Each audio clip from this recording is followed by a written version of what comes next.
안녕하세요. 직장인 투자 TV입니다. 예. 비트코인을 끝까지 이해하지 못하는 사람들 중에는 머리가 나쁜 사람이 거의 없어요. 오히려 반대입니다. 경제를 아는 사람, 뭐 금융을 잘 아는 사람, 기술에 일가견 있는 사람, 뭐 오래 살아온 사람들, 비트코인을 끝까지 좀 이상한 것으로만 보는 사람들이 예, 많아요. 이런 사람들 중에서도. 왜 그럴까요? 저는 그 이유가 이게 비트코인이 어려워서는 아니고요. 너무 빨리 그분들이 자기가 익숙한 것들, 자기가 아는 것들이 너무 많으니까 그런 것들 중에 하나로 분류를 맞춰버렸기 때문이라고 생각합니다. 주식인가 이게? 돈인가? 화폐인가? 금 같은 건가? 아니면 그냥 거품인가? 옛날에 버블, 그런 것들과 똑같은가? 튤립 버블인가? 이렇게 이름을 좀 붙이려고 하는 순간 여기서부터 본질에서 멀어져 버리는 겁니다. 오늘은 왜 똑똑한 사람도 비트코인을 이해하지 못하는지, 그게 왜 단순한 그런 정보 부족이나 뭐 그런 문제가 아닌지 제가 좀 처음부터 끝까지 쫙 얘기를 한번 해보겠습니다. 첫 번째로 서론을 좀 말씀드릴게요. 이 영상에 좀 오해가 없어야 될 것 같은데요. 비트코인을 이해 못하면 멍청하다 이 얘기가 절대 아닙니다. 이건 틀린 말이고요. 뭐 비트코인은 실제로 변동성이 너무 크고 보관하다 실수하실 수도 있고 관련돼서 뭐 그걸 이용한 사기나 뭐 그런 것들도 있었고 규제 불확실성이 아직도 여전히 존재하고요. 그렇다 보니까 이런 회의적인 태도 자체가 충분히 그런 분들한테는 합리적인 선택일 수 있어요. 그런데 오늘 제가 말하려는 것은 뭐 그런 걸 떠나서 비트코인은 사라 이런 것도 아니고 무조건 좋다는 것도 아니고요. 오직 제 질문은 하나입니다. 왜 똑똑한 사람들 중에서도 비트코인을 제대로 못 보는 사람들이 많을까? 저는 그 이유가 이제 지식 부족, 지식에 대한 문제는 아니고 이 틀의 문제라고 보는 거거든요. 쉽게 말하면 이 비트코인을 보는 틀에 이 틀이 너무 익숙한 것들에 묶여 있다. 뭐 이런 겁니다. 그래서 그 첫 번째 이유, 똑똑한 사람일수록 분류를 너무 빨리 한다는 겁니다. 그 사람들이 똑똑하다는 건 이 복잡한 대상을 볼 때 빠르게 정리하고 분류할 수 있다는 뜻이기도 하거든요. 이건 원래 강점이죠. 그런데 이제 이 새로운 걸 보면 보통 이렇게들 생각하세요. 이거는 뭐랑 비슷하지? 어느 범주에 넣어야 내가 해석이 가능할까? 어떤 기준으로 얘를 평가까지 가야 될까? 이게 자연스러운 이 메커니즘이죠. 왜냐하면 인간은 이 새로운 것을 완전한 새로운 것으로 보는 것보다 아는 것에서부터 시작해서 완벽하게 이해하려 하기 때문이에요. 근데 문제는 여기서 발생하죠. 비트코인은 이제 사람들이 이미 알고 있는 어느 하나의 범주에 완벽하게 딱 들어맞지가 않습니다. 근데 똑똑한 사람들은 분류를 해버리는 거죠. 예를 들면 이제 주식이 있죠. 주식으로 보는 거죠.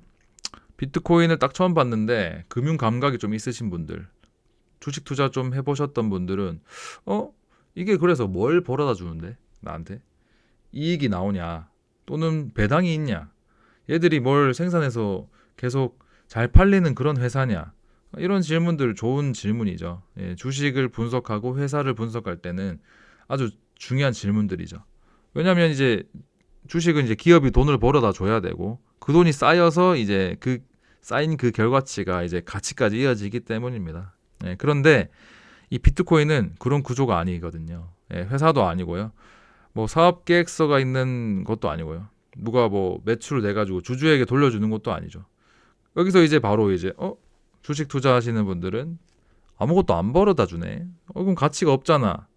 아 근데요 이제 여기서 이제 멈춰야 됩니다. 왜냐면 이제 현금을 벌어다 주지 않지만 아까 같은 그 질문에 부합하지 않지만 사람들이 가치 있다고 보는 것들이 꽤 많거든요. 예를 들면 뭐 금도 있고요. 뭐 희귀한 뭐 모나리자 같은 예술품들도 그렇고 뭐 수집품들, 뭐 희귀한 골동품들 이런 것도 있고요. 심지어 뭐 좋은 땅, 뭐 이런 것도 있지 않습니까? 그래서 이게 현금이 안 나온다라는 게 가치가 없다라는 걸로 바로 이어지는 게 굉장한 오류예요. 근데 이제 똑똑하신 분들은 내가 아는 평가 방식으로 그걸 들여다보니까 판단을 끝내버립니다. 오히려 이런 분석이 너무 그분들한테 익숙하고 그분들이 잘하는 거다 보니까 발생하는 오류입니다. 그냥 딱 단적으로 말해서 이게 이 줄자가 스케일이 틀렸는데 그걸로 이제 정확하게 재려하는 거죠. 예. 아무리 정밀한 그 자라도 그 자 자체가 틀렸는데 어떻게 정확하게 측정할 수 있겠습니까? 예. 두 번째 이유. 이게 또 화폐의 정의도 모른 채 그것을 화폐로 본다는 게 문제인데요. 이 비트코인을 돈으로 보려는 사람들도 있어요. 근데 이제 곧바로 이렇게 말하죠. 이제 그분들이 정부가 만든 것도 아니고 중앙은행이 관리하는 것도 아니고 뭐 법정 통화도 아닌데 이게 돈이야? 충분히 이해가 가죠. 예, 근데 예, 왜냐하면 우리가 익숙한 돈은 국가가 만들고 법과 제도가 바치고 있고 은행 시스템 안에서 돌아가기 때문이죠. 그래서 이제 똑똑한 사람들이 이제 돈을 볼 때는 무조건 국가와 제도를 이제 연결시킬 수밖에 없는 겁니다. 비트코인은 근데 그 지점에서 시작한 게 아니에요. 예, 비트코인은 오히려 이제 반대죠. 중앙에서 보증하지 않아도 누군가 제3자가 컨트롤하지 않아도 규칙과 검증만으로 이 질서를 성립할 수 있는가? 예, 이 질문에서 출발한 겁니다. 여기서 이제 충돌이 일어나죠. 아예 그냥 시작 지점 자체가 다르니까요. 누구는 이제 기존 화폐 관점에서 이렇게 바라보는데 누구는 기존 화폐를 뒤집어 엎으려 하는 거니까요. 예, 둘 다 이제 맞아요. 근데 서로 다른 가치관으로 이제 서로 바라보고 질문하고 있다는 게 문제죠. 그래서 계속 엇갈리고요. 한쪽은 보증이 없으니 돈이 아니다. 한쪽은 보증이 없어도 규칙으로 운영될 수 있다. 예, 이래서 이제 뭐 누가 맞다 틀리다가 아니고 아예 그냥 같은 단어를 쓰는데 이 다른 세계에서 살고 있으니까 예, 이게 예, 말이 안 되는 거죠. 세 번째, 네. 이거를 금으로 보자 이거죠. 디지털 금이라고 하는 사람도 있잖아요. 그게 맞을까? 예. 이제 희소하고 가치 저장의 수단이라고도 하고 국가 밖의 자산이라고도 하니까 뭐 디지털 금으로 볼 수가 있고 이런 비교는 꽤 설득력이 있습니다. 예, 근데 여기도 문제가 있죠. 왜냐하면 금은 실체가 있고요, 만질 수 있고 쌓아둘 수 있고 요즘에는 뭐 금이 들어가는 그런 제품들도 많잖아요. 근데 반면에 비트코인은 실체가 없어요. 예, 이런 차이가 있어서 막 이런 분들도 계실 거예요. 금은 적어도 이 만질 수라도 있고, 예. 근데 비트코인은 그냥 숫자 노름 아니냐. 근데 이제 질문이 이런 게 아니고 어떤 성질이 있기 때문에 금이나 비트코인이 희소성을 보장하느냐, 이런 질문이 나와야 돼요, 사실은. 예. 금은 자연에서 꺼내기 어렵고 뭐 많은 사람들이 원하기 때문에 희소하고, 비트코인은 이 네트워크 구조 때문에 희소하고, 이 방식 자체가 다르잖아요. 그래서 이제 닮은 점도 있지만 결국 이게 진짜 디지털 금이라고 비유는 할 수 있지만 진짜 디지털 금은 아닌 겁니다. 예.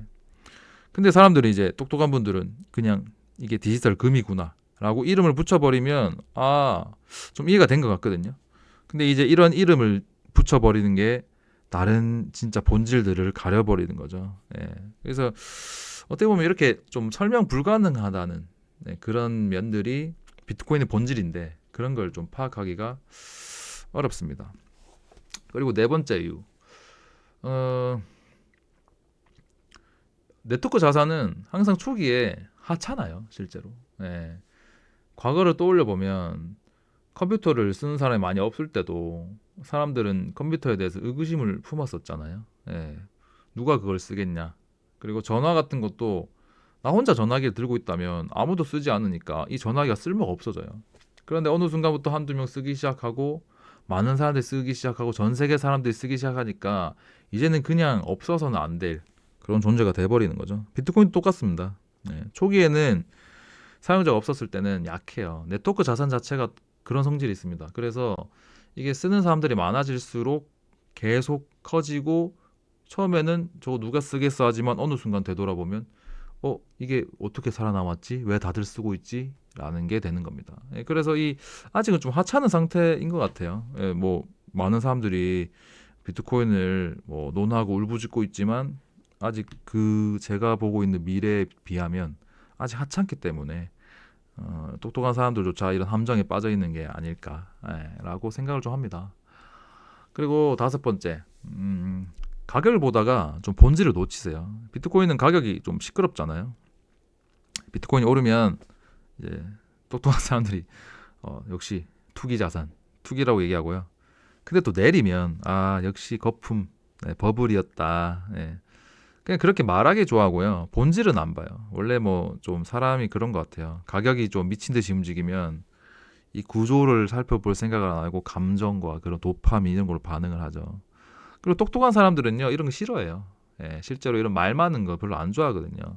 왜냐면 나는 딱 정확하게 정제된 분석을 하고 싶은데 가격 움직임 자체가 너무 난폭하다랄까요. 예. 그러니까 그냥 연구 대상에서 제외해 버려요. 예. 뭐 가격 소음이 심하다는 건 사실인데요. 근데 그 소음이 그런 분들의 시야를 가려버린다. 그냥 외면하게 만들어버린다. 이런 문제가 좀 있긴 있습니다. 예. 그래서 똑똑한 사람들은 이런 시끄러운 건 그냥 다룰 가치가 없어. 근데 그런 게 참 안타깝죠. 이 중요한 대상이 이 시끄러운 껍데기 같은 거 안에 숨어 있는 거니까. 네. 그리고 여섯 번째 이유. 이게 똑똑하신 분들은 똑똑하다 보니까 이 시작이 잘못된 거죠. 틀린 질문을 던진 건데 그 질문 자체를 점점 더 날카롭고 정교하게 만듭니다. 예. 저도 이런 경우를 많이 봤는데 제가 뭐 대단하다는 건 아니고요. 예. 그 길을 잘못 들었는데요. 그 잘못 든 길에서 계속 자기의 그 생각과 의사를 관찰하세요. 예, 뭐 예를 들면 뭐 이런 거죠. 배당이 없는데 왜 가치가 있지? 이건 주식의 관점으로 질문하는 거죠. 예. 그리고 정부가 관여 안 하는데 왜 이게 돈이라고 불리는 거야? 이거는 이제 국가화폐를 바라볼 때의 그런 타당한 질문인데 비트코인은 국가화폐가 아니잖아요. 예. 실체가 없는데 왜 믿냐? 이거는 뭐 또 물리 자산을 기반으로 한 그런 질문들인 거죠. 예. 그러니까 이게 질문들이 각각 그냥 그 나름 분야에서는 정말 좋은 질문이에요. 근데 문제는 비트코인은 주식의 세계도 아니고 화폐의 세계도 아니고 물리 자산의 세계에도 있잖아요. 그렇기 때문에 이 질문들이 그냥 빗나간 질문인 거예요. 예, 근데 이 빗나간 질문은 보면은 막 인터뷰나 그 평론가들이 똑똑하신 분들이 얘기한 거 보면 이 질문으로 계속 물고 늘어져요. 근데 대답할 수가 없어요. 왜냐하면 질문 자체가 틀렸기 때문에. 예. 그냥 방향이 틀렸는데 그냥 그걸로 그냥 직행해 버려요. 아주 그냥 풀악셀 밟아 버리세요. 예. 그래서 더 설득력 있는 그런 질문에 사람들은 오해를 하고 논리적으로 놓치고 그냥 틀리는데 그냥 자신 있게 틀려버려요. 이게 무서운 거죠. 예. 이게 멍청해서 놓치는 거는 그냥 사람들이 다시 돌아오기 쉽거든요. 예. 그건 고치기가 쉬워요. 근데 똑똑해가지고 자기가 방향을 잘못 틀어버린 건요. 와, 그건 진짜 평생 갈 수도 있습니다. 예. 그 자기가 만들어 논리가 너무 탄탄하기 때문에 거기서 못 나오는 거죠. 예. 그리고 일곱 번째, 점점 제가 진짜로 하고 싶은 말들이 나오는데 인간은 그 새로운 걸 보잖아요. 이름을 붙이고 싶어요. 왜냐하면 이름을 붙여야 자기가 뭔가 이해한다고 생각하고 와닿는다고 생각을 하기 때문이죠. 예, 안심을 해요. 예, 그래서 이건 디지털 금이네 라고 판단을 내려버리면 그 사람은 이제 안정감을 갖습니다. 아니면 저건 투기 자산이야 라고 판단해버리면 또는 이건 좀 이상한 그냥 거품 현상일 뿐이네 라고 판단을 해버려야 그 사람의 뇌는 드디어 그때서야 안정감을 가집니다. 예. 낯설지가 않거든요, 더 이상. 내가 아는 걸로 그걸 비유해서 이름을 붙여버리니까요. 그래서 근데 비트코인은 그 편안함을 허락하지 않아요. 예. 어디인가 넣으려고 하면요, 삐져나오고 그걸로 설명하려고 하면요, 어느 부분이 그 논리로 설명이 되지 않아요.